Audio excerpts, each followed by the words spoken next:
Oh, Carson City! Don't you dare be sour! Clap for your almost 14 views per video champs and feel the power! It's the Cretins Guild! Yes, it is! Welcome back to the Nerd or Not podcast. We are going to give you our opinions on all things under the sun as we get back on the road to Wrestlemania. Woo! Men and women beat each other in their underwear. Woo! That was far too excited, Bob. Woo! I kind of missed that. Somebody call Sexy Rick. We got a fan. I'm Jay. This is Bob. This is Corey. And we are going to take a slight detour on the road to WrestleMania first before we get into things like the Fastlane recap. And we are going to talk about the mess that is total nonstop action wrestling. Mm-hmm. That's being nice. Yeah. I will freely admit that I have not watched a lot of TNA since we went to the show at Universal Studios in 1904, in 2004. Well, it was a free show, so nothing ventured, really nothing lost. Well, there was nothing lost because we confused the holy shit out of Jeff Jarrett, which was the most wonderful thing ever. I forgot about that. As he comes down doing the electric cowboy gimmick, holding up his guitar, we're going, Double J, Double J. And we're right along the aisle, and he looks at us and just starts laughing. It was the best thing. We made Jeff Jarrett corpse. It was great. Idiots, I'm a heel. Don't you realize? You're supposed to be... Okay, all right. I remember. Oh God, there was a Raw that you and I went to a number of years ago. Mm-hmm. It was like Raven and someone else versus Funaki and I want to say S.A. Rios. That sounds okay. And we were cheering on Funaki and S.A. Rios like crazy to the point of like, all right, great match, guys, awesome, that was great, we loved it, you did great. They looked at us like, was this during their jobbing out period or? Oh, they were supposed to be the heels of the match. I think it was a dark match. Here's how important TNA is. We're talking about a 22-year-old episode of Monday Night Raw. So that's the relevance level of total nonstop action. Anything except talk about this shit. So for those of you that don't know, TNA has been synonymous with money problems for the last ever. And they almost closed up 2 times in 2016, if not more, that we know of, because they didn't have money. They were owned by Dixie Carter, who is the daughter of the people that own like fucking Panda Energy in Texas. So it's not like they hurting for cash. They just didn't give a shit. But she's out. Jeff Jarrett, for some god-awful reason, is done hawking gold for Global Force Wrestling and is back as the executive producer. Dirty Dutch Mantel is back as the lead writer. You might know him better as Zeb Coulter from his time in WWE. That's where I heard the name before. And Al Snow, who apparently is the 7th Horcrux of TNA, is the senior producer. As long as he lives, TNA cannot die. That reminds me, TNA is currently holding a contest to name the owl in their logo, and one of the suggestions we saw was Owl Snow. I so hope that's the winner. I want that to be the winner. That's fantastic. And I want to believe that this is some sort of like a positive boon for TNA. I don't know how active Al Snow has been with the company like in recent years, but I used to be a huge fan of his when he was in the WWE. I hope with this whole turnover, I hope that he still has some good amount of say in what's going on.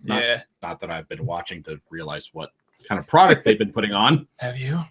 No, because we will judge. Yeah, and judge harshly. Please judge. Because have you been watching? No. Yeah, exactly. No. I have no idea. What's TNA? Well, they are not a thing anymore. They no longer exist because they are now known as Impact Wrestling, which really could use the SmackDown fist if there was ever a company that needed it. I don't know. But they got the Boyd. Yeah, they do. They have the Anthem Owl. Fuck that owl. And they are. What the owl do? It's just a stupid fucking logo. It is a pretty awful logo. Stupid fucking logo for Anthem Sports. Yeah, I still don't know who it is either. Well, they're the guys that own owners of Impact. It's rumored that Jim Ross might be joining their announce team because apparently he's done something wrong. I don't know. I feel bad for him though. My attitude on Ross changed considerably because of that show because he made me laugh my ass off. It was a good show. I still don't care for his announcing like what so friggin' ever. He's been doing announcing for what cultures or. He's been bouncing around from like different independent promotions. I think What Culture hired him to do a couple of their pay-per-views, and he's done maybe a Ring of Honor. I want to say. I know he did New Japan. New Japan, the Access TV broadcast from New Japan, and they're fucking excellent. Because he just got blown. Yeah, a little bit. It's nice because he just has to call action. He doesn't have to tell a story. You know, it's not like WWE where it's talk about their relationships, blah blah blah. Jim, I don't give a shit. Just call the moves. Yeah. He has to paint a picture with bullshit throughout the entire match. Give me Joey Styles. And I remember hearing like a lot of his classic stuff from I think it was NWA. It was a long time ago. In Atlanta, far away, and it was really good. So Jeff Jarrett has taken to using the hashtag Make Impact Great Again. In his tweet. Damn it. So this is the tall. It worked for one asshole. That's true. And to show how they are making Impact great again, they hired Alberto El Patron, formerly Alberto Del Rio. He joined the company. Won the world title in his first appearance, which made me go, hey, you know what? That's actually a pretty good move. And then like 10 minutes later, he gave the title back for reasons. Like freely? He was just like, oh, I didn't mean to win this. I'm sorry. So it was a storyline thing. I will say that. It is a storyline thing where it's like, you won, but you have to give the belt back. Okay. Why? Because he won it under controversial conditions, like a Lundra Blaze controversial, or no, not like taking a dump in a trash can, but like just I guess someone had a foot under the rope or some shit like that. So it wasn't an actual pin. So we're still waiting on the payoff for that. Hooray! But that leads us to some of the shitty business practices they're doing. So you've got all the bad creative decisions, which is fine. You can recover from shitty creative. There's a reason WWE is number one in the universe. It's because they recover from shitty creative. But the unbelievable, I can't even get it out. The unbelievable amount of shitty business decisions that Anthem has made. So wrestlers that were under contract for TNA, they were either not offered new contracts, just be like, oh yeah, and by the way, you don't work here anymore at tapings. Or they were given new contracts and said, you need to make a decision in the next 2 days on whether or not you're going to work here or not. Which leads us to the Hardy Boys. Which you might say, the Hardy Boys, but Jay, they've not been relevant since 2007. And I say to you, delete that thought from your mind. Because the fucking Hardy Boys are the best thing in wrestling right now. Seriously? Yeah, they're red hot right now. All right. So, Corey, I'm going to ask you this. Bob, I'm going to ask you this. Who was my favorite Hardy Boy? Jeff. No. Then I guess. It wasn't Lita, so I'll say Matt. It was Matt. Matt was always my favorite. You remember the V1? All of that. I did that so badly. I did Live Long and Prosper. Okay. See, I remember when we were watching at the Townhouse, and I remember it was Jeff at the time, but then he went on his own and started doing the version 1 bit. Yeah. So he went off on his own and did the V1 bit. And that was kind of a precursor to what we're getting now from the Hardys. Okay. So last year, Matt was giving creative control in TNA. And with the help of Jeremy Borash and Jeff and his wife, Rebel Sky, they created the Broken Universe. Matt went through a table and his brain shattered. Okay. And Matt then got in touch with the 7 deities and was able to delete things from existence and change reality and had a drone that could teleport him. Yes, Corey. Yes, that is the face you should be making because it's goddamn brilliant. It went Scooby-Doo. Yep. He took a lump on the head and forgot who he was. Yep. The Hardys basically went, you know what? Kayfabe is not dead. And I'm going to So it is the Broken Universe of the Hardys. They are on their quest for gold, traveling to different organizations to win their tag team belts. And they have won every tag team belt that they have been to. Really? Yes, because still under contract with TNA, or I'm sorry, Impact. Well, at the time they had an agreement that they're able to work independents, so they could go to other independent companies and work with them as long as it wasn't televised. That was savvy. Yeah, they went to Tijuana and beat. Was it AAA or was it CMMLL where they won the titles there? I think it was AAA. And that was the thing where the referee works for Lucha Underground, but he was working for that one particular match. Yeah. And TNA couldn't show him because he was a Lucha Underground performer. So they had the Scanner Darkly. Yeah. Okay. Yeah. Fun. So basically what's happened is everywhere they've gone, they have won the tag belts. They left under creative differences, which is, the nice way of saying you fucked us, we're out. Yeah. So TNA basically said you don't get creative control anymore. So they wanted to ruin the characters of the Broken Universe. They took away the ability for them to work independently, or if they did, they got 10% of the money they made. So it's like, we'll allow you to work there, but you have to give us 10% of your cash. Fuck you. Right? They left Impact as the tag team champions, offered to come back and put over whoever they wanted to have win the belts, so they could leave, and it would be, no questions asked. The new team won the titles. They are the legitimate champions. Right. Impact said no. So Matt's wife threatened to melt the belts down and make earrings out of them. But the belts have since been returned to Impact Wrestling. They then showed up on a March 4th Ring of Honor house show and won the tag titles from the Bucks of Youth, the Young Bucks. Right.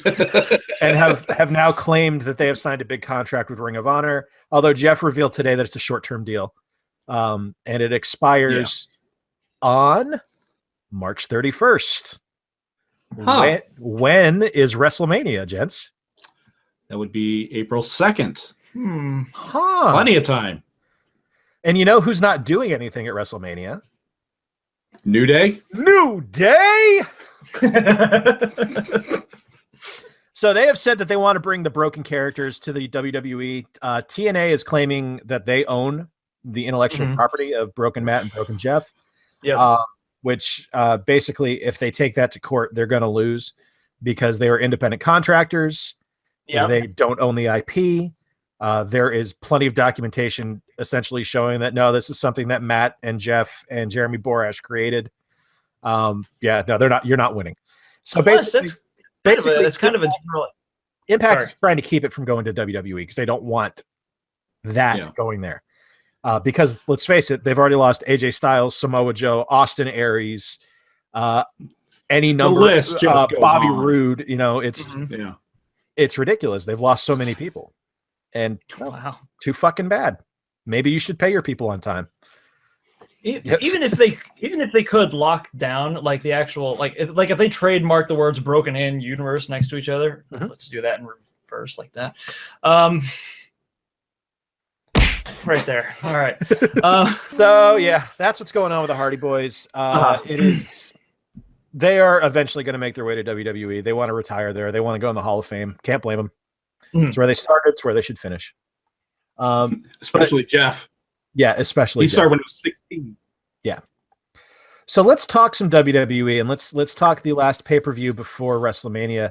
And let's talk what was it? On-ramp, passing lane, bike lane, rump, passenger, crosswalk. What was it? Fast. They had the fucking balls to call this fast lane.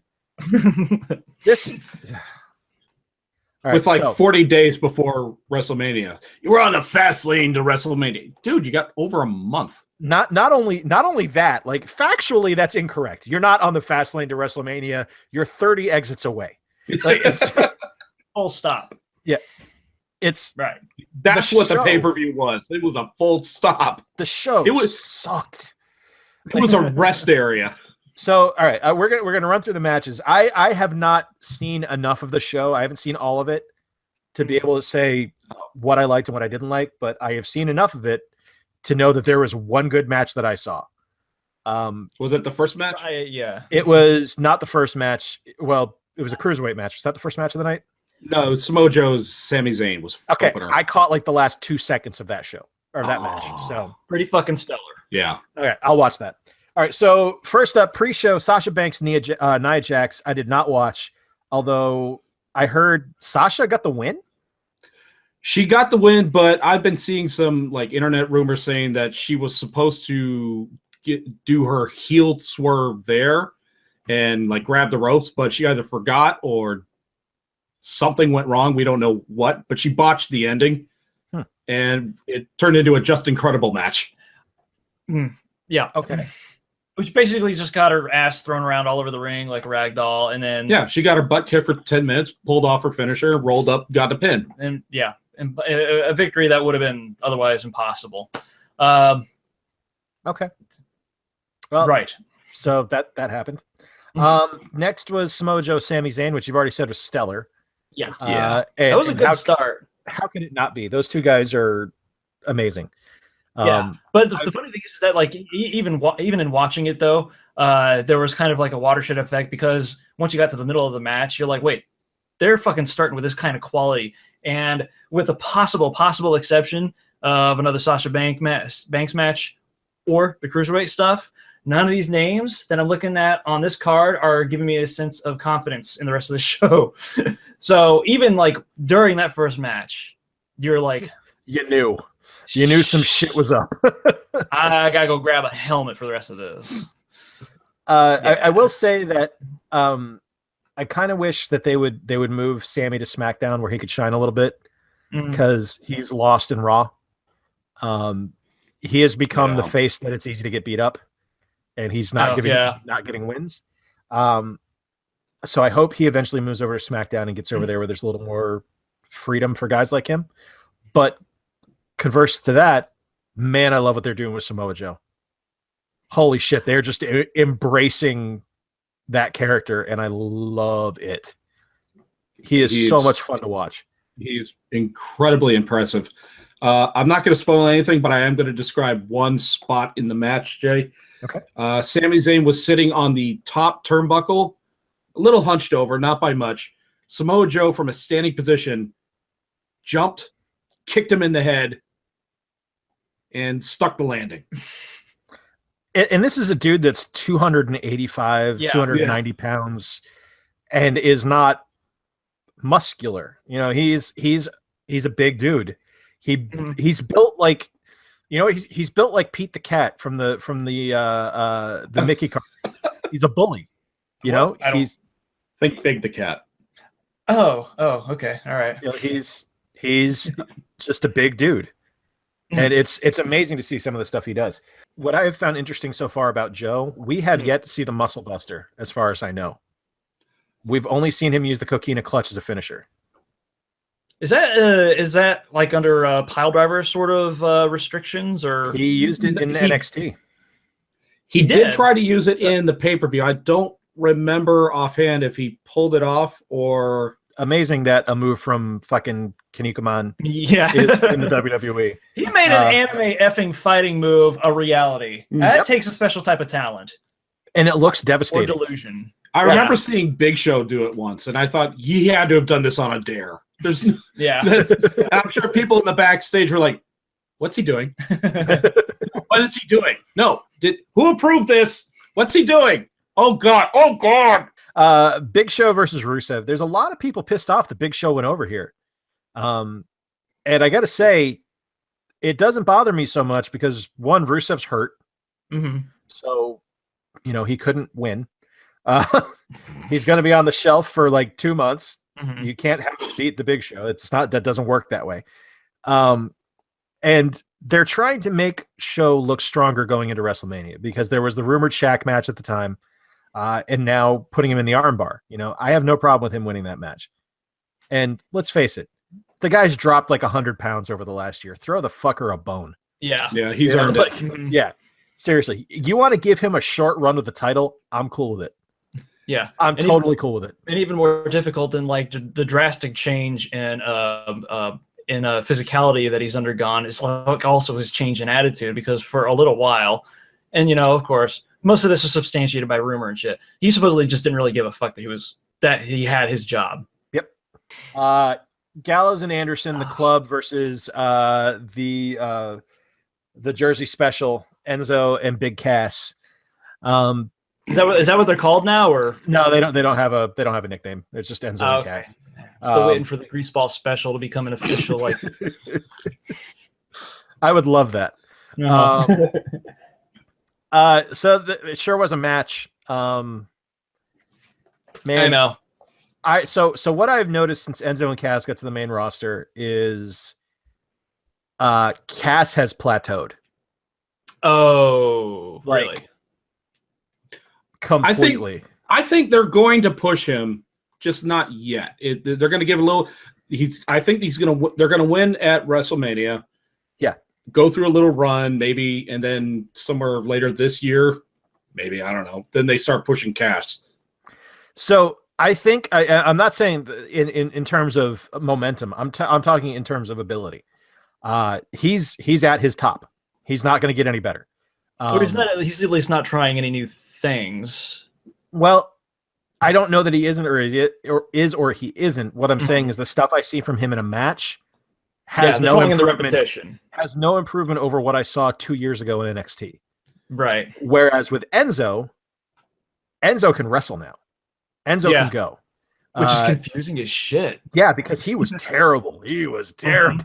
And that's kind of an odd thing because remember, Enzo couldn't wrestle for a long time. Carmella was worse. Yeah. And now they're apparently like keeping pace. Yeah, I don't get it. That's good for them, but it's natural athleticism, I guess, will take you somewhere. But I look forward to Enzo and Cass winning because I think Orlando's going to go crazy when their boys win. Because I mean, let's face it, it's anybody from NXT. Mm-hmm. Yeah.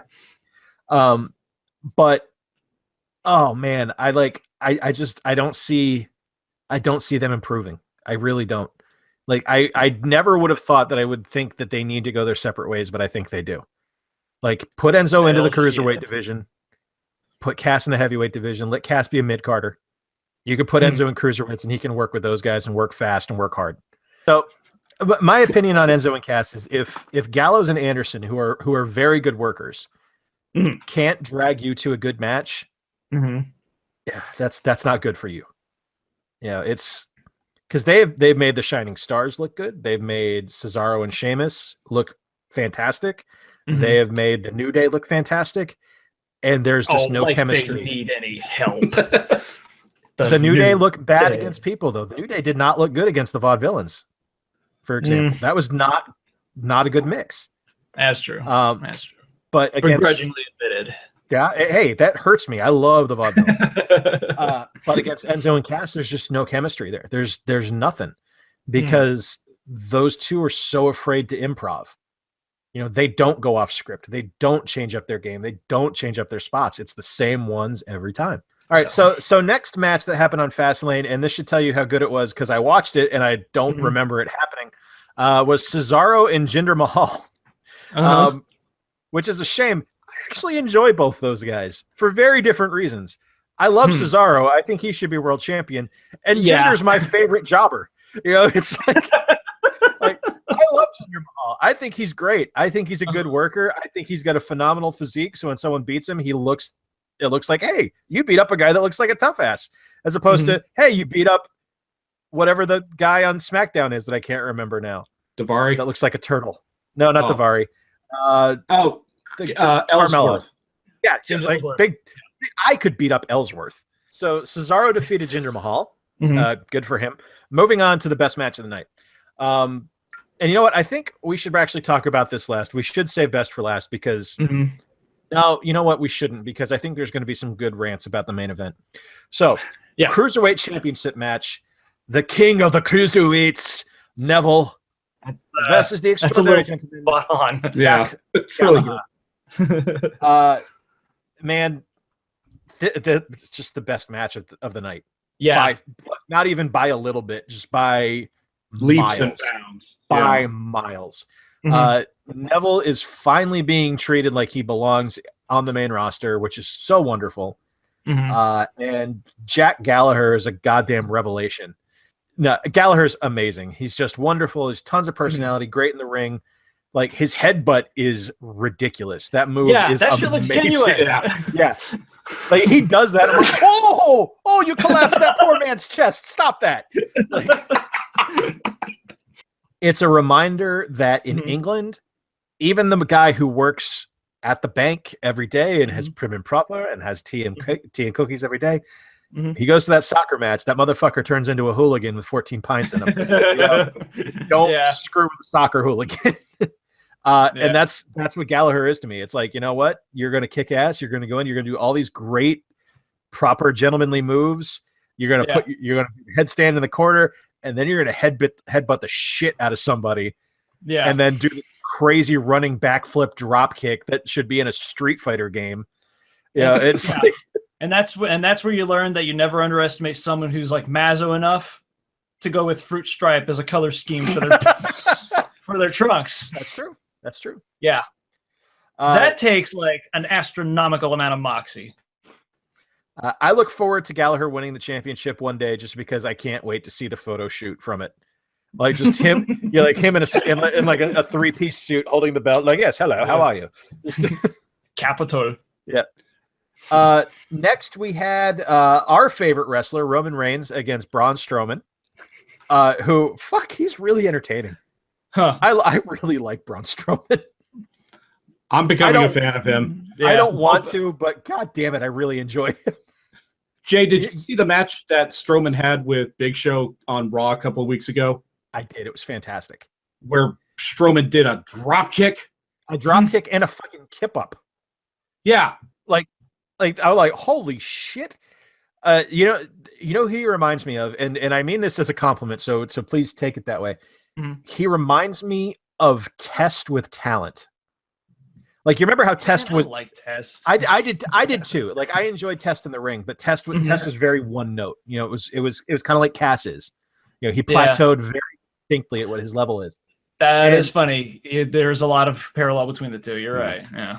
But with Strowman moves like Cass and has like 120 pounds, or not like Cass, like Test, and has moves like Test, and is beyond his ability, and has like 120 pounds on him.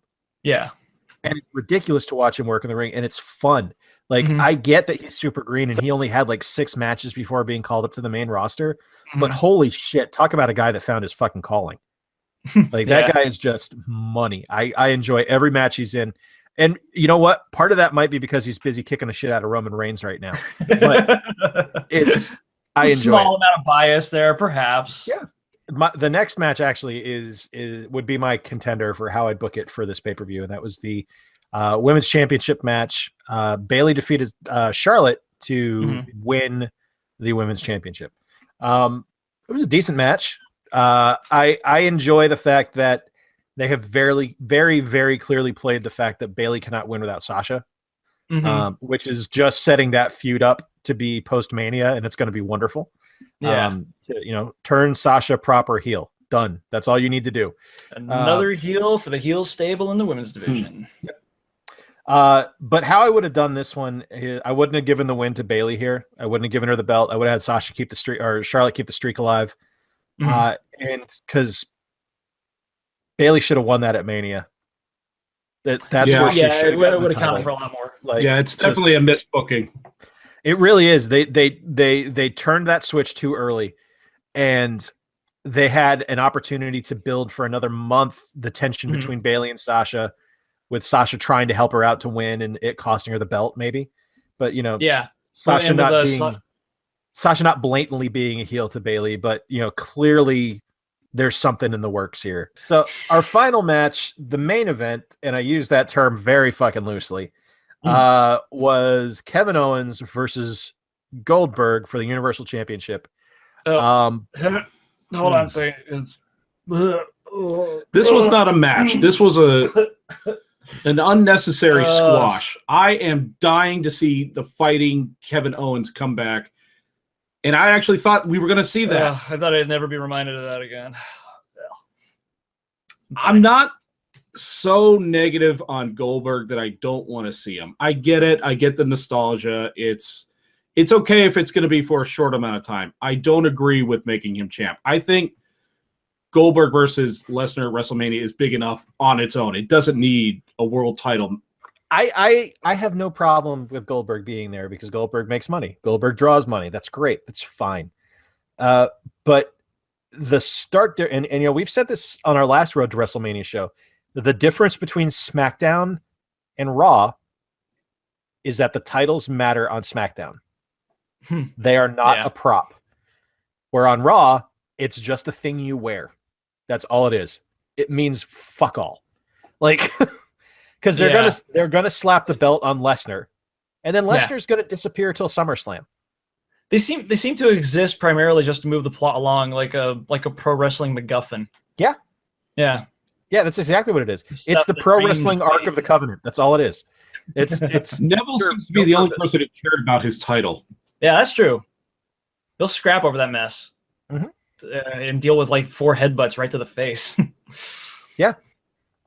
Neville is the only one who gives a shit. And I mean, like, I don't know. The rest of the titles just don't matter. I mean, they could matter for the tag team division, but the tag team division is such a fucking afterthought now that the New Day don't have the belts. It's, I mean, I said it a couple months ago. They spent so much time making the New Day strong that they made everyone else weak. You know, the New Day aren't even wrestling at WrestleMania, are they? They're like the unofficial hosts of WrestleMania. The hosts. Yeah, and they're a bigger deal than the actual tag title match. Like, so yeah, who knows? So final grades for the show. Corey, what do you give it? I'm gonna give it. Damn it. I'm gonna give it a C. 2 matches were outstanding. 2 matches were stuff that you would come to expect out of like, and I hope this doesn't come off as hyperbole, but the heyday of ECW when they were allowed to push the limits and they found all the limits to push and then indeed pushed them off of a cliff and into a flaming gulch. New Jack pushed it. Yeah, there was no envelope left closed in either one of the 2 matches, Samoa Joe versus Sami or the Cruiserweight match. However, everything else just dragged it the fuck down. And putting Sasha Banks in a ring and not having anything to talk about afterwards is a pretty big damn statement. Which probably kicked it down an entire letter grade for me by default. So we're sticking with like a perfect C, which I know is kind of non-committal, but this bastard already picked a C+, which is what I would have put it at. By the way, what did you grade it at? I originally did put it at a C+, and that's extremely generous. I mean, it's Bob grade on a curve there. Yeah. Perhaps, yeah. The show, it wasn't the worst thing I ever saw. It wasn't the best thing I ever saw. It had 2 matches that were awesome. A couple matches that looked like they had questionable endings. And the rest of it was all meh. Oh, and the shit and botches, too. That's like such a weird thing for pay-per-view. Yeah, it happens, but... Yeah, it happens, but it happened twice, at least twice in this. Yeah. And this was a marquee event. The main event didn't sell it for me. I mean, if it wasn't for the network, I would not have watched this. Yeah. So yeah, C+. Probably. Same deal. So I think, Corey, your bringing up of Sasha Banks is probably part and parcel. And this isn't a match I saw, and it's not a match I care to see. And that should tell you something. When we did our pro wrestling draft, when we drafted our rosters, I made mention Sasha's my favorite wrestler right now. Male, female, no matter what. She is my favorite. She's my number one. I love watching Sasha Banks work. And it's kind of great that they positioned Charlotte to be like Ric Flair's heir imminent when it's fucking you. If you're watching the show, it's fucking Sasha Banks. Yeah, it absolutely is. Yeah. But when you put her in a match that, one, I don't care to see, and 2, no one talks about afterwards. Yeah. Automatically, I'm like, well, what the fuck? You don't know what you're doing. So from there on, I missed that. I missed the Samoa Joe, Sami Zayn match. But the rest of the show, to me, aside from that Cruiserweight match, was like a D. Like the Cruiserweight match brings it up to a C minus for me. Yeah. Because it's such a strong, fucking incredible match. But the rest of the show is just a dog. It was terrible. It was not fun. I didn't enjoy it. It was just on. Like, that's It was just television. That's all it was. It was hella good background noise. It was good background noise. I'll give it that. I was putting together a Lego at the time. A lot of walls were constructed during the last third of the show. I'd say maybe even the half. I don't know. Big set, Quickie Mart from the Simpsons line, deluxe. Nice. Yep. So we are going to now end here because there's still a lot to happen with the road to WrestleMania, as we made mention of. It was the slow lane to WrestleMania when Fastlane debuted. So we've still got 3 fucking weeks until the show. So you're still hearing us talk about pro wrestling coming up. But for right now, boys, what you doing? I can tell you about a discovery I made today, and I thought it was goddamn hilarious. Okay. The repair shop, O'Reilly Auto Parts. Okay. O'Reilly? O'Reilly. Oh, okay. O'Reilly. Oh. I don't know where we're going. O'Reilly Auto Parts. My kids know that jingle. Somebody has to go, yeah! Yeah! Okay. Anyway. Gimli! Anyway, here's a little thing. And Jay, I want you to go ahead and do this search as I talk about it. Okay, because I have no idea what we're talking about right now. So perfect. Okay. I want you to go to O'Reilly Auto Parts website. It doesn't matter what store. Just go any, and then do a search for these digits: 1, 2, 1, the letter G, as in Georgia. All together or spaced out or all together? Okay. All together. Like it's a product code.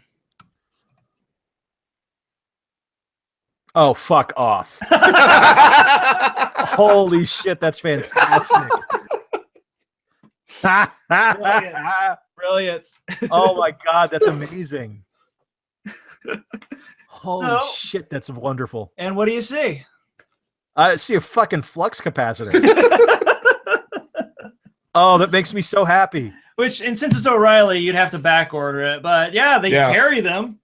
Well, yeah, it's not available for purchase right now, but you can totally get one. Right. Well, you need plutonium to power it. Yeah. All right, Corey, what you doing? Started watching The Patriot. Like the Mel Gibson movie? No. That's for one thing, that's technically The Patriot. That's what you said. That's what you said. Wait, I'm sorry. I started watching The Patriot as in it's the show called The Patriot. Oh, okay. No, there's no the. It's just Patriot. No, it is. Wait, is that an advert or pro? No, yeah, we did a search for it earlier. It's just because there was The Patriot and Patriot. Right, that's true. Okay. So there's nothing before Patriot. However, if you've seen the show, you'd realize how funny that shit is. I haven't seen it because now I want to. It's a spy game show comedy thing. About somebody who is in the intelligence community, mostly introduced to it through his dad, who was some sort of an intelligence mucky muck. But this dude's like in his mid-30s, and he's going through some sort of an identity crisis after a series of failures in the intelligence community. And after taking a hiatus, singing folk songs that go into whose lyrics go into excruciating detail about his jobs in the intelligence community. Which provide a lot of the comedic highlights throughout the show. He's drafted to come back into a new job trying to create an insurrection in a Middle Eastern country. So hijinks ensue, but it's certainly not anything like I've ever seen. Cool. So give that shit a shot. So basically, the long and the short of it is the Year of the Spy rolls on. The Year of the Spy doesn't fucking end. The Year of the Spy is kind of like the Year of Luigi, and it's like going on year 3 now. But I think the Year of Luigi might have seen its twilight. That's so sad. Yeah, I know. So I am the only one of us, and correct me if I'm wrong here, guys. I'm the only one of us for what I'm doing. I got a Switch. That's right. Yes. Yep. Because I'm Poe. It is. It's a hell of a little piece of hardware. There's a whole lot to like about it. Mm-hmm. There are definitely some things that I don't like about it. It's definitely far out. The good definitely far outweighs the bad. The bad is, I mean, like I've had the Joy-Con issue. Which is that? The left Joy-Con. The left one desyncing. Okay. Yeah. All right. Oh, okay. I've had it. I've had it once, and it hasn't happened again. I have not had the Wi-Fi problem that people have reported. I haven't even heard of this one. What's the Wi-Fi problem?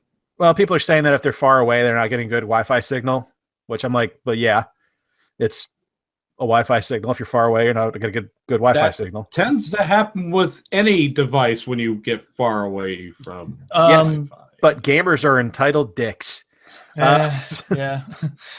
And I'm sure there's more to it, but it's, the stuff I read is not the most well described as to what the situation is. But I've not experienced any of it. We switch we move our switch between the basement and upstairs, and we haven't had any kind of connection problems whatsoever. I've got 5 games for it, but I mean it starts and ends with Zelda. I mean, let's be honest. I've heard of that one. Zelda it's the best Zelda I've ever played. It is a near perfect open world game. The loading is seamless. The game is gorgeous. The combat is fantastic. It's charming. It's witty. It's everything you want a Zelda game to be. It's the perfect scores are no joke. Like I was very, very skeptical that I was going to enjoy the game as much as I did because I haven't really loved a Zelda game in a long time. I've liked a lot of them, but probably since the Super Nintendo game, I haven't really just been head over heels in love with a Zelda game. Yeah, no, this is a 10 out of 10. It's a spectacular game. That's my thoughts on the Switch. It's a hell of a piece of hardware. It's really cool to be able to pick that tablet up in the morning and take it out into the living room and not have to worry about waking Meredith up to play Zelda. Yeah, just like sit on my chair and play the game I was playing at night in bed on the big screen, just seamlessly. Having a console that goes into sleep mode and wakes up from where you were at is really awesome. I think it's going to wrap it up. I think we're done. All right. Until our next trip down the road to WrestleMania. I'm Jay. That's Bob. That's Corey. Guys, thank you so much. Good job tonight. And we will talk to you all next time. Is this how you do the Queen's wave? Okay. Elbow, wrist, elbow, wrist, okay. wrist. Elbow, wrist. Okay. Like that. I don't know. Or just, Or, we could, there's some of this. Fins up, fins left, fins right. Right. Oh! Also, yes. And if you're not down with that, Nerd or Not has 2 words for you. Suck. Right there. Yeah, that was 3 words. We are not good at this. No, there can only be one DX, and it is not here. Subscribe, like, yes, comment. Subscribe, like, comment, share, tell people about us, have fun. Participate in the discussion, follow us on social media, etc., etc., etc., etc.